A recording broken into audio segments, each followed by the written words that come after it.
Hey guys, what's going on? Today we're going to be comparing the iPhone 6s Plus to the Nexus 6P. That's Google's top-of-the-line phone to Apple's top-of-the-line phone. And as you can see, they're both about the same size. First thing we're going to look at is the Touch ID versus Nexus Imprint. We'll be basically looking at which one's the faster to unlock of the two. As you can see there, let's slow it down a little bit. And in slow motion, the Nexus 6P does just barely get the edge on the iPhone, and that's mainly because of the animation that the iPhone goes through before it's actually there for you to use. So I'm going to give that to Google, but just barely. And now we're going to do the OK Google test. So both phones are connected to Wi-Fi, and they both have airplane mode on. So they're using the same network connection. Let's go ahead and try that out. Okay, Google, what time is it?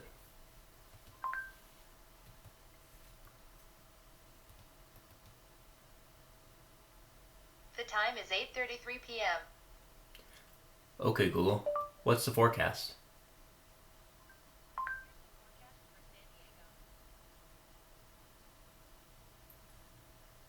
Here's the forecast for San Diego. Okay, Google, who's the President of the United States?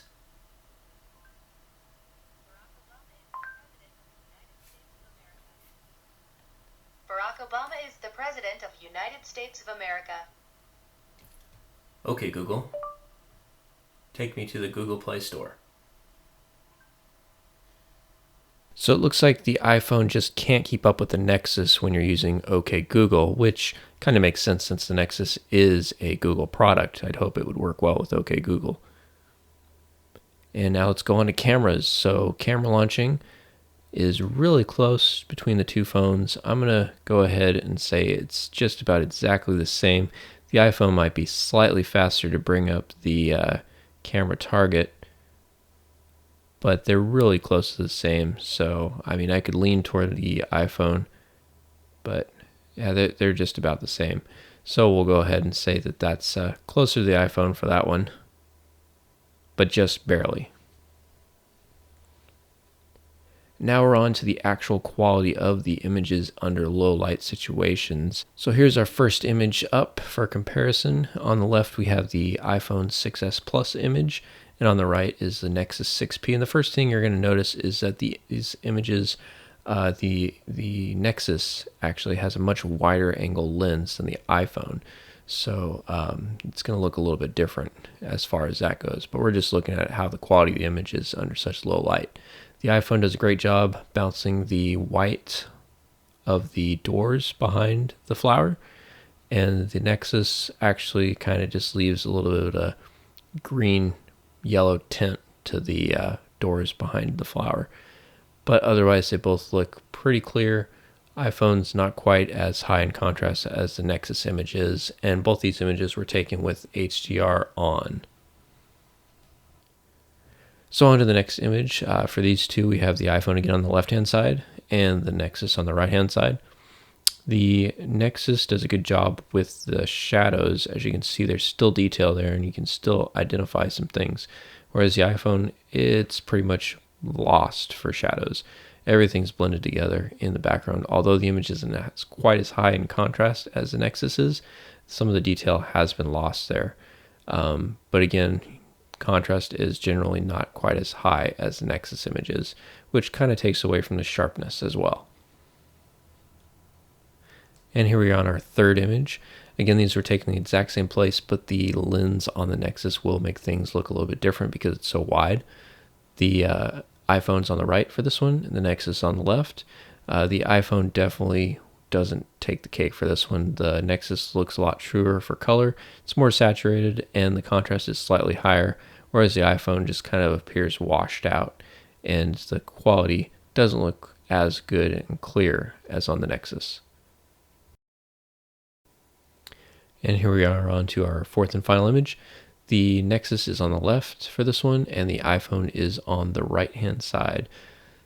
Definitely going to lean toward the Nexus for this image, mainly because the colors are more vibrant, and that's kind of what I would like for in a shot like this, where you have some bright, colorful phone cases as your subject matter. The iPhone just washes things out a little bit, and it's just like it's trying to maintain detail in the shadows, but at the same time, the Nexus is definitely higher contrast, but still seems to keep a little bit more detail in the background there.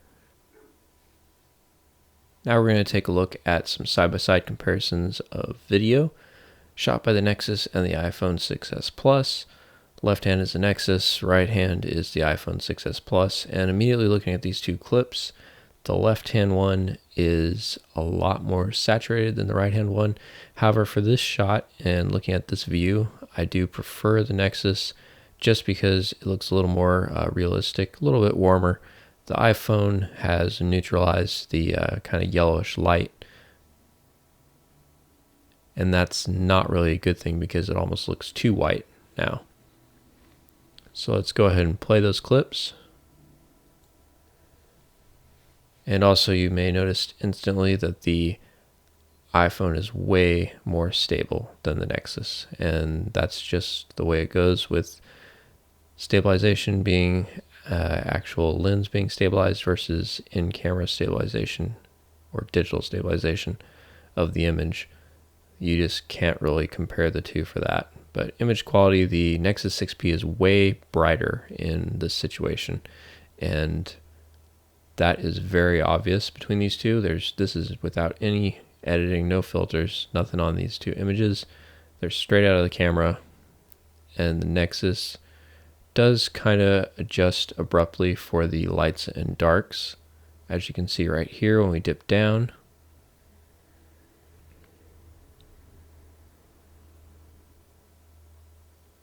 And the iPhone still maintains a pretty consistent exposure, where the Nexus just blows the shadows up, which is kind of nice because then you can see into the shadows, but at the same time, it's not a good thing if you're looking for quality video that's going to be going from light to dark, because it's really obvious that there is a transition there.